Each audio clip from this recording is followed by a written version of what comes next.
AIMIM प्रमुख असदुद्दीन ओवैसी ने BJP और आरएसएस पर निशाना साधा है। ओवैसी ने कहा है कि बीजेपी और संघ मुसलमानों के खिलाफ जंग का ऐलान करते हैं।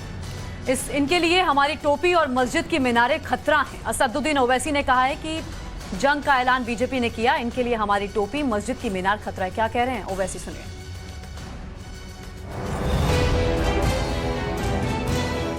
पेट्रोल डीजल बढ़ गया, औरंगजेब जिम्मेदार है, मोदी जी नहीं है जिम्मेदार।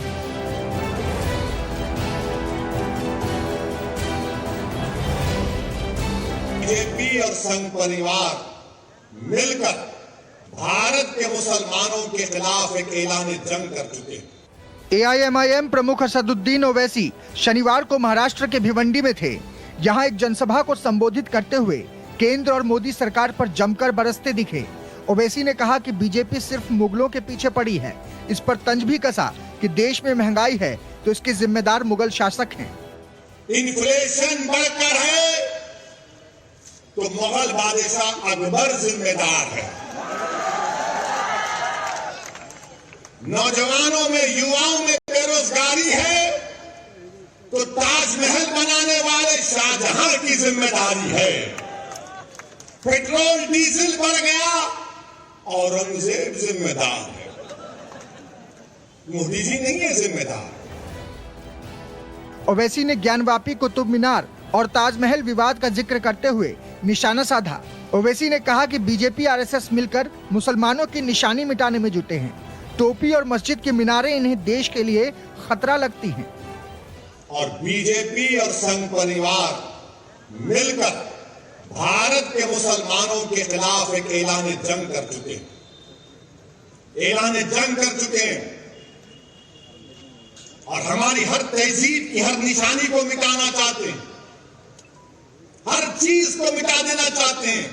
हलाल गोश्त देश के लिए खतरा, हिजाब देश के लिए खतरा, दाढ़ी देश के लिए खतरा, टोपी देश के लिए खतरा, मस्जिदें देश के लिए खतरा, मस्जिद की मीनारें देश के लिए खतरा, मस्जिद की अज़ान की आवाज देश के लिए खतरा, सब चीज खतरा है देश के लिए।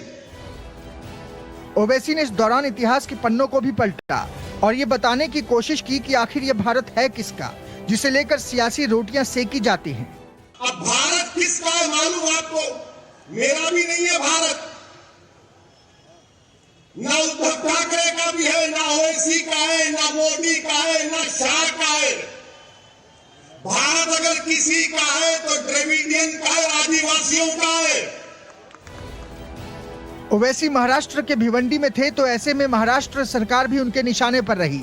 ओवैसी ने सवाल दागा कि एनसीपी कांग्रेस शिवसेना में निकाह तो हुआ, लेकिन दूल्हा कौन है ये अब तक पता नहीं चल सका।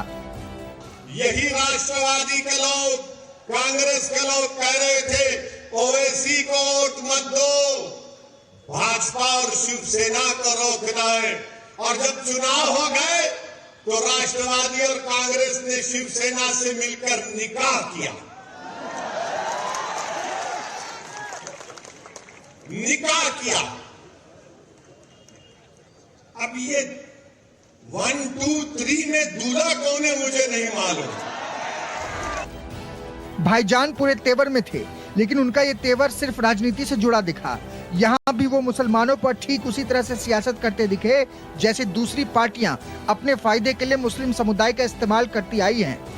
ब्यूरो रिपोर्ट, टाइम्स नाउ, नव भारत।